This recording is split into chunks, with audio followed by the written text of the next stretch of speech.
안녕하세요. 채널의 김원중 기자입니다. 최근에 내가 눈이 시야가 뿌옇고 흐리게 보인다. 또는 최근에 눈이 빛 번짐이 좀 심하고 빛에 좀 예민하게 반응한다. 라고 생각되시는 분들 이번 콘텐츠 영상 꼭 보셔야 될 것 같습니다. 이러한 증상은 포도막염에 대한 증상에 대한 일환이라고 합니다. 그래서 전문의 선생님과 함께 포도막염에 대해서 전반적인 내용에 대해 설명을 해보고자 합니다. 네. 선생님 소개 부탁드리겠습니다. 네, 안녕하세요. 저는 한길안과병원 망막센터에서 근무 중이고 현재 한국포도막학회에서 홍보위원으로 활동하고 있는 안자영이라고 합니다. 네, 포도막 학회 저한테도 굉장히 생소한 네. 단어인데 홍보위원을 또 맡고 계십니다. 네, 포도막 학회 좀 홍보와 네, 또 캠페인을 또 진행한다고 해요. 네, 그래서 그 캠페인에 대한 내용도 좀 설명을 해주시면 좋을 것 같아요. 네. 사실 포도막염이라는 용어 자체가 이전에 포도막염이라는 질환에 진단받고 치료받은 적이 없는 분들한테는 평생 살면서 한 번도 못 들어봤을 수도 있고 굉장히 생소한 단어입니다. 그래서 저희 한국포도막학회에서는 이 포도막염이라는 질환에 대한 이해도를 좀 높이고 일반인분들도 이런 포도막염에 대해서 좀 잘 알고 친근하게 다가갈 수 있게 하기 위해서 최근에 이런 홍보 활동을 지금 많이 하고 있고요. 그리고 그 한국포도막학회는 이런 홍보 활동뿐만 아니라 많은 연구와 학술 활동을 통해 가지고 우리 포도막염 환자들 치료를 위해서 많은 노력을 기울이고 있습니다. 네, 선생님, 그 포도막염이 굉장히 생소하신 분들도 많을 거예요. 네. 그래서 포도막염이 어떤 질환인지 설명을 해주시면 좋을 것 같아요. 네, 일단 포도막염이 뭔지 알기 전에 그럼 포도막이 뭔지에 대해서 알 필요가 있는데요. 포도막이라고 하는 것은 우리 눈을 이렇게 축구공 같은 공이라고 네. 생각했을 때 이 공에 이루는 껍질이 총 3개의 층으로 이루어졌다고 보시면 됩니다. 그러면 이 구의 제일 바깥층을 바깥 섬유층이라고 하고 그것보다 좀 더 안쪽에 있는 층을 중간 혈관층이라고 하고 혈관층, 네. 네, 가장 내층에 있는 층을 안쪽 그 신경층이라고 하는데요. 그럼 여기서 포도막은 중간 혈관층에 해당이 됩니다. 그래서 이 포도막의 특징은 색소를 다량 많이 가지고 있는데 색소가 많다는 것은 색깔이 진하다는 거고요. 그래서 이 포도막만 딱 이렇게 떼놓고 봤을 때 색이 진한 구형으로 보이고요.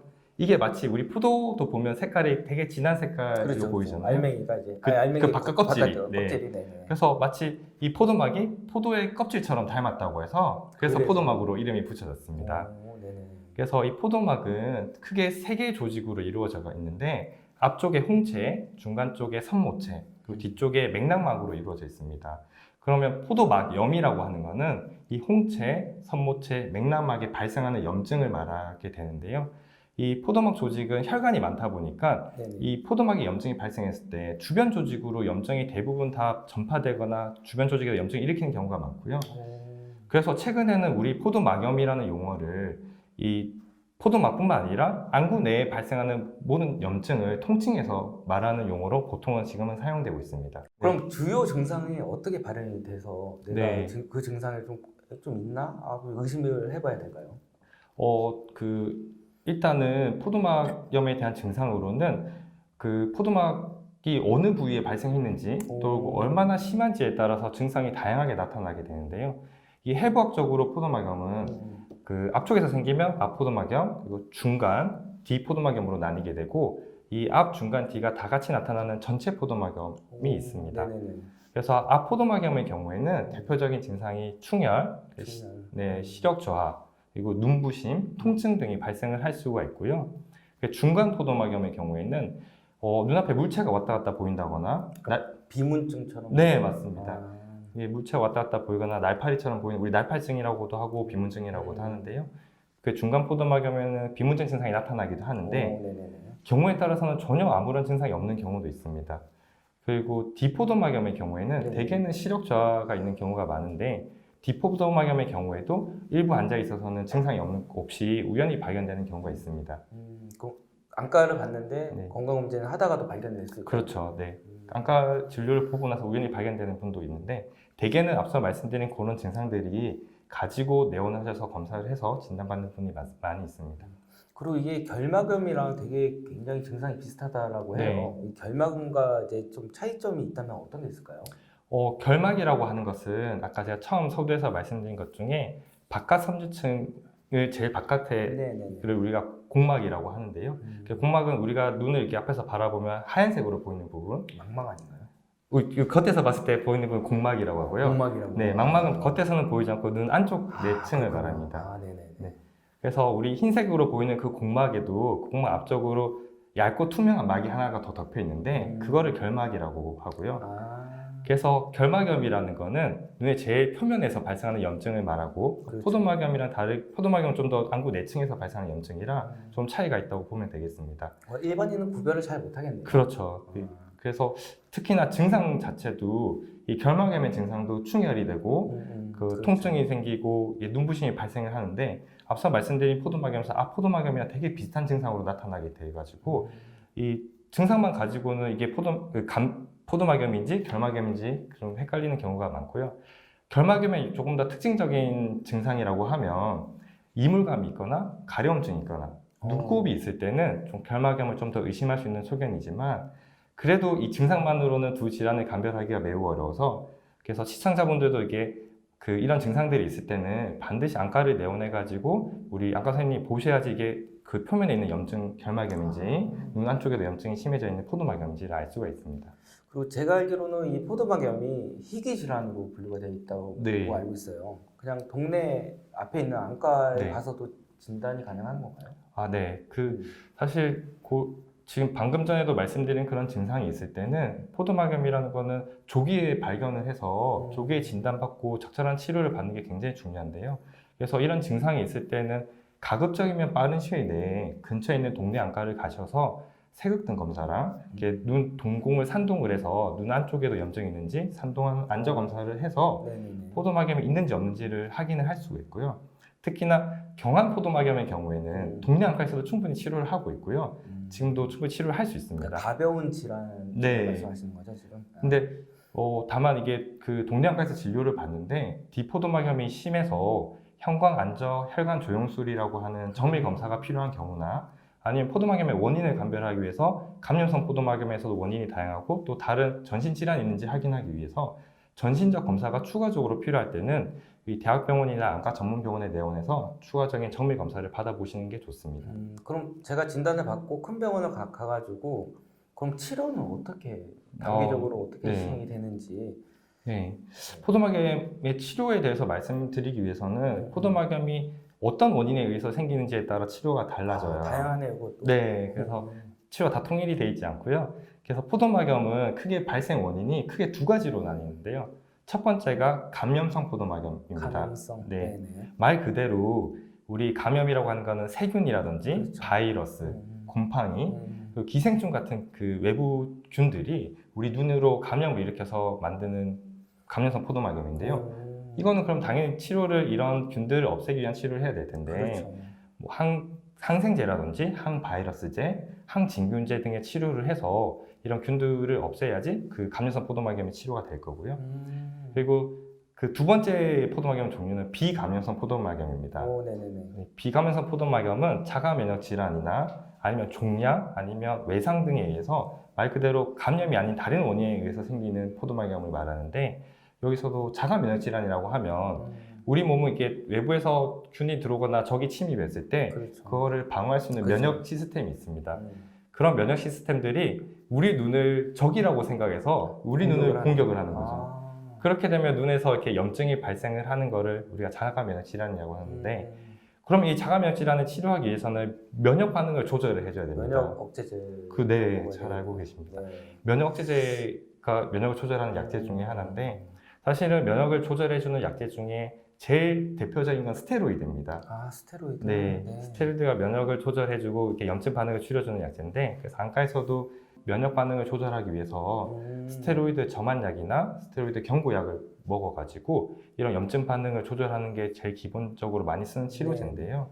그런데 이게 스테로이드 약제로 염증이 포도막염이 조절이 되지 않는 경우가 있습니다. 만성적으로 가서 스테로이드만으로는 불충분하거나 또는 이게 스테로이드 약은 이 장기간 썼을 때 합병증들이 발생할 수 부작용도 있는데 많다고 알고 네, 있죠. 맞습니다. 그래서 그런 부작용이 생겼을 때 쓸 수 있는 치료제가 면역 억제제나 생물학적 제제 이런 약제들이 있어가지고 그래서 비감염성 포도막염의 경우에는 이런 염증 반응을 조절하는 치료가 되겠습니다. 이 감염성이라는 단어가 나왔는데 혹시 이게 뭐 전파가 되고 전염이 되고 하는 질환은 아닌 거죠? 네, 그 직접적으로 사람 대 사람 이렇게 전파가 되는 경우는 잘 없고요. 외부에 있는 균이 들어오거나 외부에서 바이러스가 들어오거나 뭐 이런 원인에서 감염이 된다고 보시면 되겠습니다. 그리고 전반적으로 이렇게 들어봤을 때 수술을 뭐 진행을 하던가 이제 네. 그런 건 아니네요. 네, 기본적인 네. 치료는 사실 이렇게 약물 치료가 기본인데 수술을 하는 경우도 있고요. 오. 수술하는 경우는 포도막염으로 인해서 동반된 합병증이 발생을 했을 때 그때, 수술하게 됩니다. 네네. 그러니까 포도막염에 대한 합병증이 발생했을 때만 수술적으로 네. 들어간다. 수술하는 경우가 따로 있고요. 그런 경우가 뭐 경우에 따라서 다르지 포도막염의 기본 치료는 이 약물 치료나 그 염증 조절하는 치료가 되겠습니다. 네. 그러면 이 적절하게 치료를 빨리 안 받으면은 눈에 실명도 온다라고 네. 알고 있어요. 네. 그 실제로 그런 사례도 있나요? 네, 맞습니다.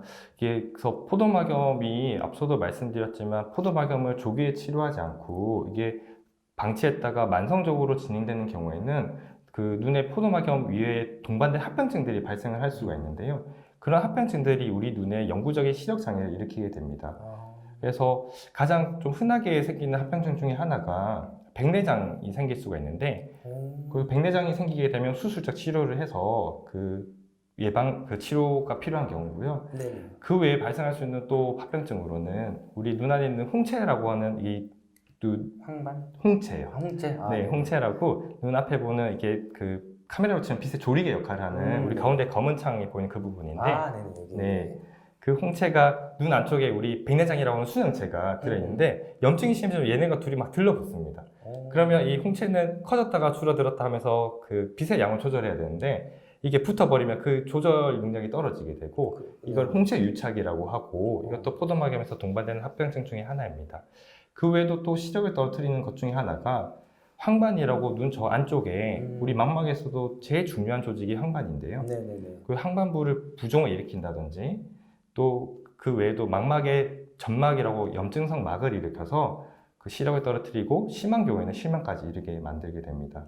만약에 시력이 떨어지고 실명까지 왔다. 그런데 그 이후에 좀 치료가 되면은 다시 시력이 돌아올 수 있나요?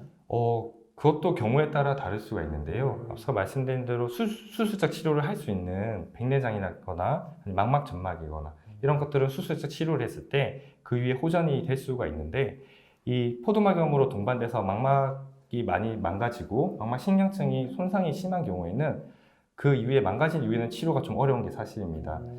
그래서 그 포도막염으로 인한 실명 정도도 사실은 어떤 포도막염인지 또 포도막염이 얼마나 심하게 앓았는지에 따라서 실명되는 비율이 좀 다른데요. 미국에서 나온 조사 결과에 따르면 네네. 미국에 있는 사람들 중에 법적으로 실명한 사람들 중에 이 사람들 중에 약 10에서 15% 정도가 포도막염 때문에 실명을 했다고 보고가 되어 많은 비율인 있고요. 거죠? 10에서 15%. 그렇죠. 전체 안과 질환이 포도막염뿐만 아니라 다른 질환들이 많은데 이제 포도막염 때문에 실명한 비율이 그 정도가 되고요. 특히나 우리 포도막염 중에서는 베체트병으로 인한 포도막염이 우리 포도막염으로 인한 실명의 원인 중에 가장 중요한 원인인데요. 베체트병 환자는 그 베체트병을 진단받은 환자 중에 약 25%에서 실명에 이른다고 알려져 있고요.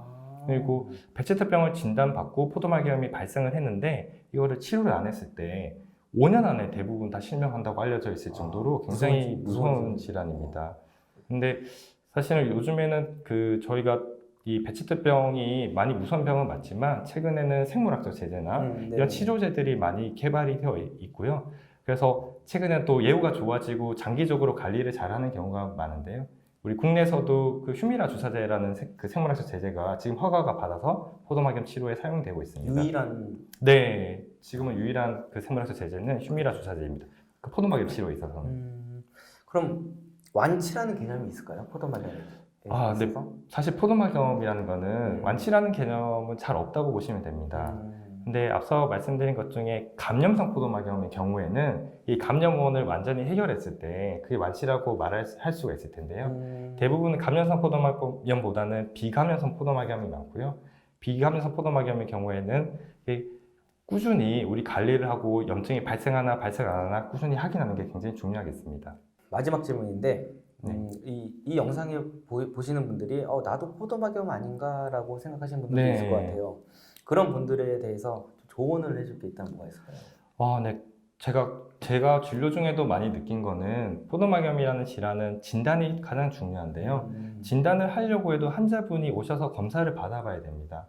그래서 앞서 여러 가지 증상들을 설명을 드렸는데요. 그런 증상들이 생겼을 때 이게 가벼운 질환으로 생각하지 마시고 꼭 안과에 방문해서 포도막염이 있는지 없는지 검사를 받아보시는 게 좋고요. 포도막염이라고 하는 질환은 무서운 병은 맞지만 조기에 진단해서 적절히 치료를 했을 때는 예후가 장기적으로 좋은 경우가 굉장히 많습니다. 그래서 이 영상을 보시는 분들께서도 이상이 있을 때는 너무 안과에 오는 거를 두려워하거나 겁내지 마시고 편하게 오셔서 검사를 받아보는 게 권유드립니다. 네.